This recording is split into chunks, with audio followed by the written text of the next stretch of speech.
So a lot of these questions are best answered, I think, with little anecdotes.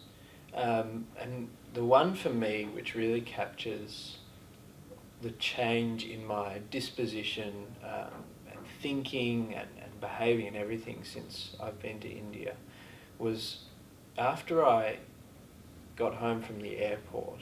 I got dropped off and I got out of the car and I pulled along my suitcase and I stopped and I realised how quiet it was. Because for a week, and it was only a week, even though it felt to me like I was there for a month, it was certainly a month worth of experiences, and I don't mean that in a disparaging way. It was a month that I absolutely loved worth of experiences. But every single second that we were there, including when I was asleep, there was this amazing background noise. We were within a stone's throw of a very large church and a Hindu temple. And the temple would start every morning at 4:30 with the call to prayer and then the ringing of the bell. The car horns would never stop. And it's not a rude honking like we have in Australia. It's letting you know I'm here honking. The smell of that many people together, a general lack of the kind of infrastructure we have here, and the smog of Bangalore, which I think it was between 12 and 14 million people and has grown rapidly over the past 5 years, was overwhelming in a sense of being there. But those senses were to me the senses of which reveal how the majority of the world lives. And as you said, there is a real joy in the way they live. There's abject poverty, which prevents people from flourishing, which is a justice issue that we need to consider. But there's also great joy in living amidst so many people, so many cultures, so many clashing and confronting different worldviews. That sense of coming back to Australia and shutting the car door at night time and thinking, gosh, it's quiet here. In that same breath, I realised that for the majority of the people who live on our planet, that experience that I had of quiet is perhaps something that they'll never have, and certainly not something that's considered normal for the majority of the people with whom we share this remarkable world. And for me, that's changed the way that I approach everything. I think it's changed my priorities as an academic. It's changed my consciousness in terms of thinking through some of the stupid problems that happen every day, like the IT goes down for 5 seconds here and we're really worried about it, or the new iPhone's taking a long time to be delivered or something like that. My consciousness now is not centred there so much, but is centred more, and not completely, but more with the way the majority of the people on the planet live, which affects everything. It affects how you read Pope Francis, because a lot of the things that he talks about when it comes to environmental degradation, when it comes to poverty, when it comes to issues of major social concern, both more stereotypical social justice issues and the issues of the family that you've been talking about, Nigel, you can't read those words anymore as some sort of an academic exercise of interest. They take on a life that's absolutely different. So, I mean, it's, in one sense it sounds ridiculous that being in a place for a conference for a week could do that to you, but that is my genuine experience afterwards, is that it's changed the point from which I think about things. What about you, Nigel? Yeah, thanks, Dan. Look, I agree wholeheartedly with everything you've just said, and I can relate to it, because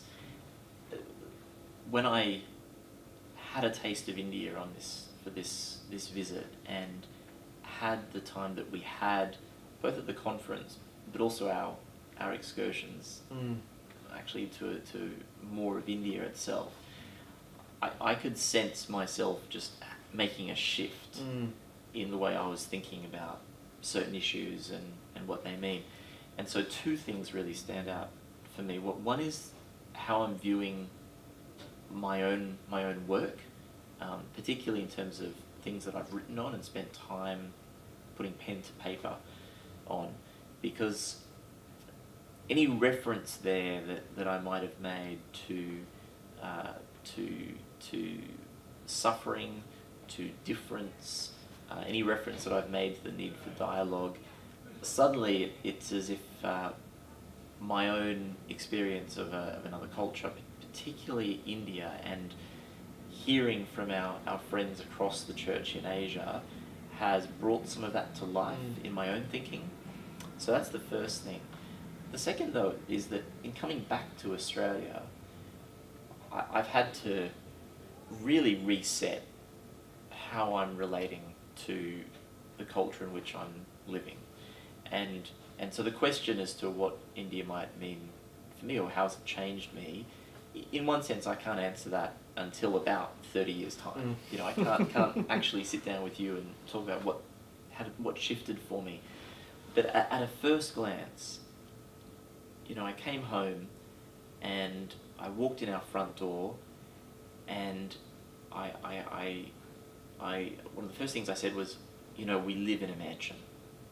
You know, in comparison with how most people live, our place in which we might struggle with storage issues and where things are going to go, and gee, wouldn't it be nice to have a bigger yard, and all those sorts of things.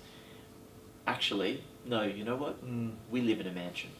We're actually incredibly blessed to have this space. That you know, we're not stumbling over our neighbours and our cousins in every step of the way. But on the other hand, that's not a blessing. That's not actually a blessing in itself, because I'm not brought face to face with my neighbours and my cousins and others to the same degree. So there's this kind of topsy-turviness to how I'm now viewing the world in which I live, in this, you know, part of the world where we're actually we have a very stable and comfortable existence for the most part. We live in a country where there's a rule of law which generally can be respected and trusted. We have quite an orderly way of living our lives, but it's one in which we're also kept very safe for the most part.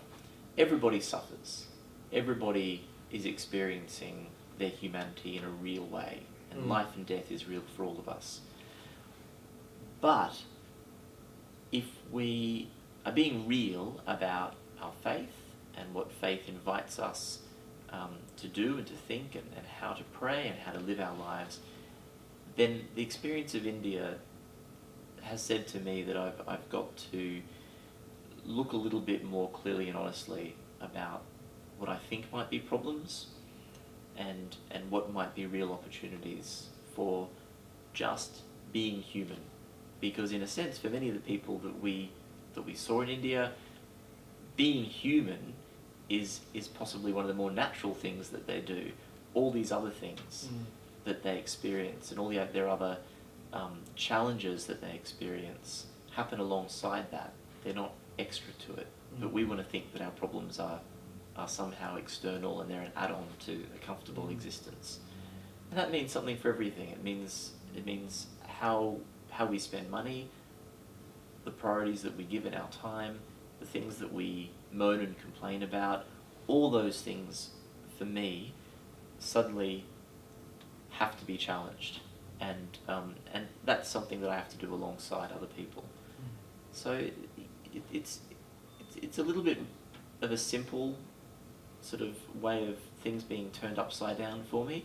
In another, it's quite a complicated negotiation of having to address a whole series of questions in my own life here in Australia, far from what we experience in India.